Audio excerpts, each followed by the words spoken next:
The error code OB in a Whirlpool washer indicates an out-of-balance load, and it is typically caused by overloading, uneven distribution, or faulty components. To fix this error, start by removing excess items from the washer to reduce the load size and improve balance.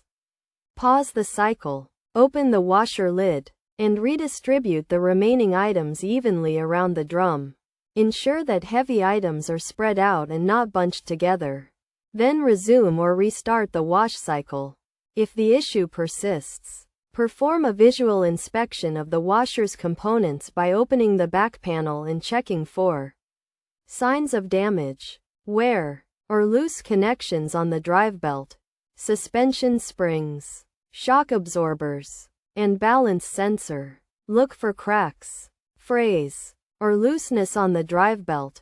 Inspect the suspension springs for wear, breakage, or improper positioning, and check the shock absorbers for leaks, damage, or signs of wear. The balance sensor should also be located and visually inspected for any damage or debris.